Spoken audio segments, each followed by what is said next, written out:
بسم اللہ الرحمن الرحیم۔ السلام علیکم ناظرین، امام بخاری رحمۃ اللہ تعالیٰ اساتذہ کا فخر اور معاصرین کے لیے سراپا رشک تھے۔ ان کے زمانے میں احمد بن حنبل، یحییٰ بن معین اور علی بن مدینی رحمۃ اللہ تعالیٰ کا فن حدیث میں چرچا تھا، لیکن جب آسمان علم حدیث پر امام بخاری رحمۃ اللہ تعالیٰ کا سورج طلوع ہوا تو تمام محدثین ستاروں کی طرح چھپتے چلے گئے۔ ناصر الحدیث امام ابو عبداللہ محمد بن اسماعیل البخاری الجعفی 13 شوال 194 ہجری میں مشہور شہر بخارا میں پیدا ہوئے۔ امام بخاری رحمۃ اللہ تعالیٰ کے والد اسماعیل بن ابراہیم بن مغیرہ الجعفی عظیم محدث اور ایک صالح بزرگ تھے۔ ابن حبان نے ان کو طبقہ رابع کے سکہ راویوں میں شمار کیا۔ امام ذہبی نے تاریخ اسلام میں، امام بخاری نے تاریخ کبیر میں ان کا مفصل تذکرہ لکھا۔ انہیں امام مالک، عبداللہ بن مبارک اور حماد بن زید جیسے یکتائے روزگار حضرات سے روایت حدیث کا شرف حاصل ہوا، اور یحییٰ بن جعفر، احمد بن جعفر، نصر بن حسین اور عراقیوں کی ایک بڑی جماعت نے ان سے احادیث کا سماع کیا۔ امام بخاری رحمۃ اللہ تعالیٰ کے والد خوشحال اور دولت مند تھے، اور جس قدر مالدار تھے اتنے ہی پرہیزگار تھے۔ ایام طفولیت ہی میں امام بخاری رحمۃ اللہ تعالیٰ کے والد کا انتقال ہو گیا، اور پرورش کی تمام تر ذمہ داری آپ کی والدہ نے سنبھالی تھی۔ صغری سن میں ہی امام بخاری رحمۃ اللہ تعالیٰ نابینا ہو گئے۔ اس وقت کے مشہور معالجین سے رجوع کیا گیا، مگر کسی کی پیش نہ جا سکی۔ آپ کی والدہ بڑی عابدہ اور زاہدہ تھی۔ انہوں نے رو رو کر اللہ تعالیٰ سے فریاد کی اور دامن پھیلا کر اپنے لخت جگر کے لیے بشارت مانگی۔ بالآخر دریائے رحمت جوش میں آیا، اور ایک رات انہیں خواب میں حضرت سیدنا ابراہیم خلیل اللہ علیہ السلام کی زیارت ہوئی، اور آپ نے فرمایا کہ اللہ تعالیٰ نے تمہاری آہوزاری اور دعاؤں کی کثرت کے سبب تمہارے بیٹے کی بشارت لٹا دی ہے۔ صبح جب امام بخاری رحمۃ اللہ تعالیٰ بستر سے اٹھے تو ان کی آنکھیں روشن تھیں۔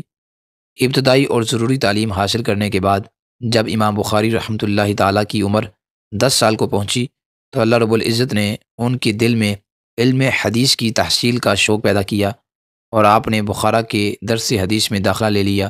علم حدیث کو آپ نے انتہائی کاوش اور محنت سے حاصل کیا، متن کو محفوظ رکھا اور سند کے ایک ایک راوی کو ضبط کیا، حتیٰ کہ 1 سال بعد متن حدیث اور اس کی سند پر آپ کے عبور کا یہ عالم تھا کہ بسا اوقات اساتذہ بھی آپ سے اپنی تصحیح کرتے تھے۔ ایک مرتبہ آپ کے استاد داخلی نے حدیث بیان کرتے ہوئے کہا، حدثنا سفیان عن ابی زبیری عن ابراہیم۔ آپ نے فرمایا، ابو زبیر کی ابراہیم سے کوئی روایت نہیں ہے۔ استاد نے حیران ہو کر امام بخاری کو تحدید کی۔ آپ نے کہا، اگر آپ کے پاس اصل ہے تو اس میں دیکھ لیجیے۔ استاد نے اصل کی طرف رجوع کیا اور کہا، اچھا پھر بتاؤ یہ روایت کس طرح ہے؟ آپ نے عرض کیا، حدثنا سفیان عن زبیر بن عدی عن ابراہیم، اور پھر بتلایا کہ یہ لفظ ابی زبیر نہیں بلکہ زبیر بن عدی ہے۔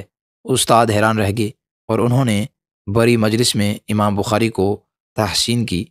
امام بخاری رحمۃ اللہ تعالیٰ یوں ہی تیزی اور مہارت سے علوم دینیہ حاصل کرتے رہے، یہاں تک کہ 16 سال کی عمر میں امام بخاری رحمۃ اللہ تعالیٰ نے عبداللہ بن مبارک، وقی اور دیگر اصحاب ابی حنیفہ کی کتابوں کو ازبر کر لیا تھا۔ 18 سال کی عمر میں امام بخاری رحمۃ اللہ تعالیٰ اپنے بڑے بھائی احمد بن اسماعیل اور اپنی والدہ ماجدہ کے ساتھ حج کرنے کے لیے حرمین شریفین حاضر ہوئے۔ حج کے بعد ان کے بھائی تو والدہ کو لے کر واپس چلے گئے، اور امام بخاری مزید تعلیم کے حصول کے لیے وہیں رہ گئے۔ اسی دوران انہوں نے قضایا الصحابۃ و تابعین کے عنوان سے ایک کتاب لکھی، اور اس کے بعد چاندنی راتوں میں اور روزہ انور کے پہلو میں بیٹھ کر تاریخ کبیر تصنیف کی۔ امام بخاری رحمۃ اللہ تعالیٰ کہتے ہیں، میں نے تاریخ کبیر میں جتنے لوگوں کے اسماء ذکر کیے ہیں، مجھے ان میں سے ہر ایک کے بارے میں کوئی نہ کوئی قصہ معلوم تھا، لیکن اختصار کے سبب میں نے ان تمام قصوں کو درج نہیں کیا۔ تاریخ کبیر کی تکمیل ہوتے ہی ان کی نقل کا سلسلہ شروع ہو گیا۔ محمد بن یوسف فریابی کہتے ہیں، میں نے تاریخ کبیر کو اس وقت نقل کیا جب ابھی امام بخاری رحمۃ اللہ تعالیٰ کی داری بھی نہیں آئی تھی۔ امام بخاری رحمۃ اللہ تعالیٰ بے پناہ قوت حافظہ کے مالک تھے۔ جب ہم ان کی قوت حافظہ کے کارنامے صفحات تاریخ پر دیکھتے ہیں تو یوں گمان ہوتا ہے جیسے وہ سر سے پیر تک حافظہ ہی حافظہ ہوں۔ ان کے حافظہ کو دیکھ کر لوگوں کے دلوں میں حضرت سیدنا ابو ہریرہ رضی اللہ تعالیٰ کی یاد تازہ ہو جاتی ہے۔ امام بخاری رحمۃ اللہ تعالیٰ بے حد عبادت گزار اور شب بیدار تھے، کثرت سے نوافل پڑھتے اور روزے رکھتے تھے۔ رمضان المبارک میں ہر روز ایک قرآن پاک کا ختم کرتے اور روزانہ نصف شب کو اٹھ کر قرآن پاک کے 10 پاروں کی تلاوت کرتے۔ تراویح میں ختم قرآن پاک کرتے اور ہر رکعت میں 20 آیات کی تلاوت کیا کرتے تھے۔ امام بخاری بڑے خلیق، انتہائی بردبار اور حلیم تھے۔ کسی شخص کی بدسلوکی پر وہ کبھی غیظ و غضب میں نہ آتے اور برائی کا بدلہ ہمیشہ نیکی سے دیا کرتے تھے۔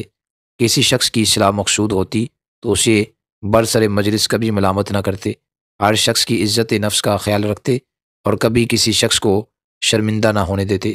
بخارا سے واپس ہونے کے بعد امام بخاری رحمۃ اللہ تعالیٰ نے سمرقند جانے کا قصد کیا۔ ابھی سمرقند سے کئی منزل دور تھے کہ راستے میں ہرتنگ نامی ایک بستی میں رک گئے اور اللہ تعالیٰ سے دعا کی، اے خدا، یہ زمین اپنی وسعت کے باوجود مجھ پر تنگ ہوتی جا رہی ہے، مجھے اپنے پاس بلا لے۔ اس دعا کے بعد آپ رحمۃ اللہ تعالیٰ بیمار پڑ گئے۔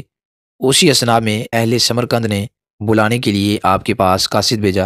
آپ جانے کے لیے تیار ہوئے مگر طاقت نے ساتھ نہ دیا، چند دعائیں پڑھی اور لیٹ گئے۔ جسم سے پسینہ بہنا شروع ہوا، ابھی وہ پسینہ خشک نہ ہوا تھا کہ آپ نے جان آفرین کے سپرد کر دی، اور اس طرح یکم شوال 256 ہجری کو 62 سال کی زندگی گزار کر رات کے وقت علم و فضل کا وہ عظیم آفتاب غروب ہو گیا، جس کے علم و عمل کی روشنی سے سمرقند، بخارا، بغداد اور نیشا پور کے بے شمار عوام و خواص اپنے دل و دماغ کو منور کر رہے تھے۔